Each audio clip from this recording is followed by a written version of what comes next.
Our logistics solutions ensure timely delivery across the region, optimizing every step of the supply chain.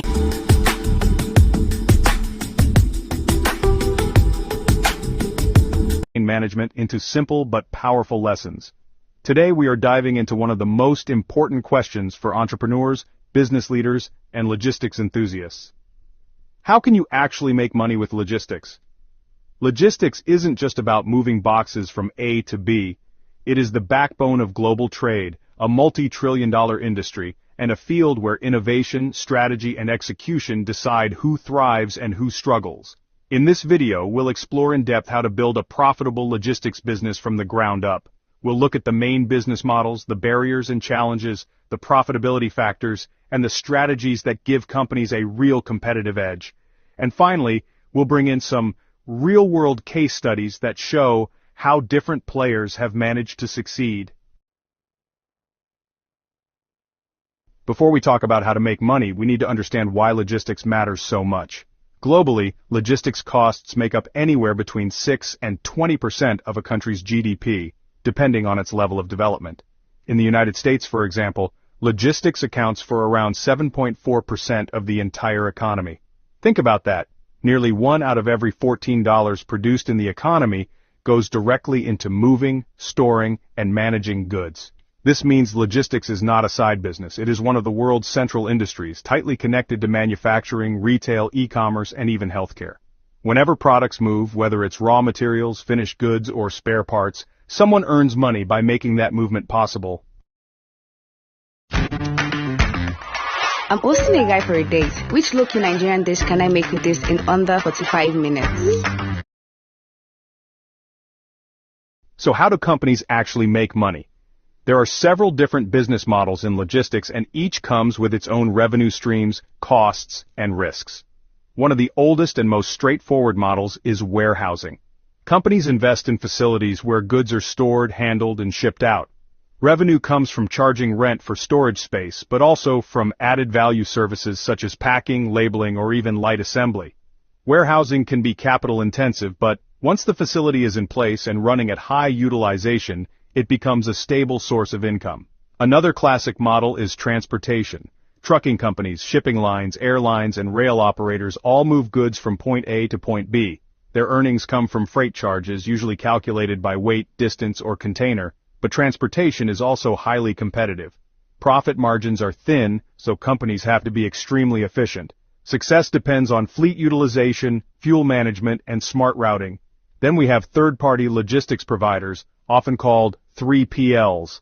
These companies go beyond just storage or transport. They integrate services offering end-to-end supply chain management for their clients. They may manage inventory, handle returns, and even run the client's entire distribution network. A well-structured 3PL contract can be very profitable because the provider becomes a long-term partner rather than a one-time service.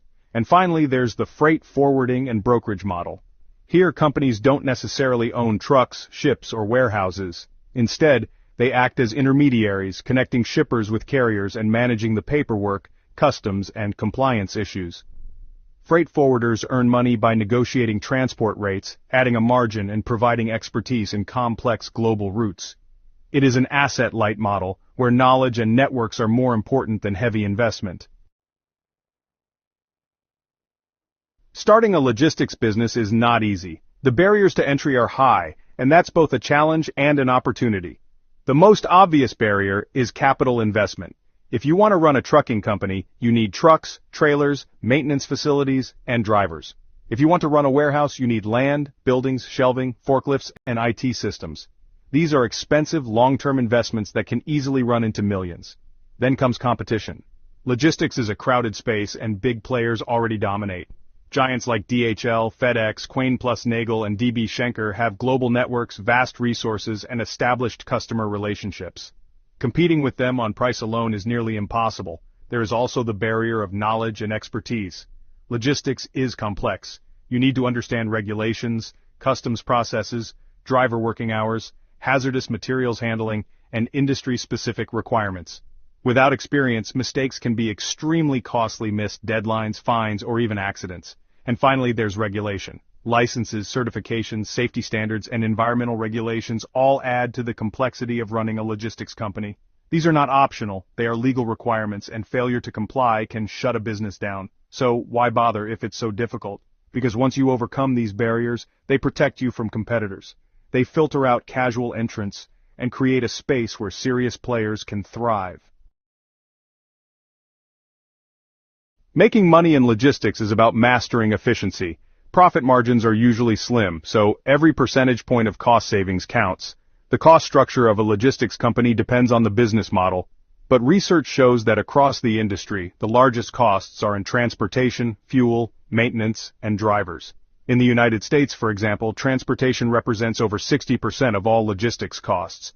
Warehousing is the second largest share, around 30%, while administrative costs make up about 6%. What does this mean for profitability? It means that controlling variable costs, fuel consumption, fleet utilization, labor efficiency, has a bigger impact on profits than just growing revenue. Studies show that savings in logistics costs can boost profits even more than equivalent sales growth. So, scale also matters. Larger companies often perform better financially because they can spread fixed costs across more volume. They're able to negotiate better fuel prices, buy vehicles at discounts, and use their network more efficiently. But, smaller companies can compete too, especially if they specialize and keep their overheads lean. In the end, profitability in logistics really comes down to one thing: how well you manage your assets. A truck that drives empty is, honestly, a loss. A warehouse with unused space is just wasted capital, and a shipment delayed by poor coordination can end up costing you both money and reputation. If competition is tough and margins are slim, how do companies win? Well, they win by building competitive advantages, unique strengths that set them apart. One path is technological innovation. Companies that use advanced IT systems, real-time tracking, AI-based routing, or warehouse automation can deliver faster, cheaper, and more reliable services. Research shows that companies with stronger innovation capabilities consistently outperform their peers, especially in transportation and third-party logistics markets. Technology is no longer optional, it's a requirement for survival. Another path is specialization. Instead of services offering cold chain storage and regulatory compliance, others might focus on hazardous materials, oversized cargo, or e-commerce last-mile delivery. By mastering one niche, these companies can charge premium prices and avoid competing purely on cost. Geographic focus is another strategy. Some companies dominate regional markets by offering unmatched local expertise. Others specialize in certain trade routes, such as Europe to Africa or Asia to Europe, where their knowledge and networks make them indispensable. And then there's service quality. In logistics, reliability is everything. Companies that consistently deliver on time, communicate transparently, and resolve problems quickly often retain customers for years. Even if their prices are a little bit higher, customers really value that peace of mind. The most successful companies often combine these strategies. They innovate, specialize, and provide top-tier service, all while keeping costs under control.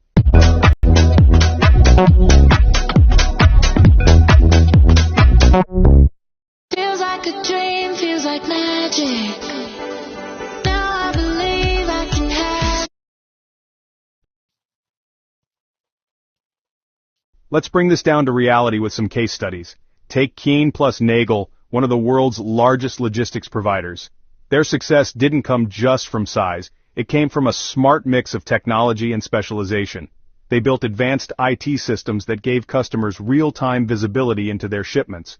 They also specialized in high-margin sectors like healthcare, setting up dedicated pharmaceutical warehouses around the world. This combination of digital innovation and sector focus allowed them to grow faster and more profitably than many of their competitors. Or consider Cisco, the North American food distributor.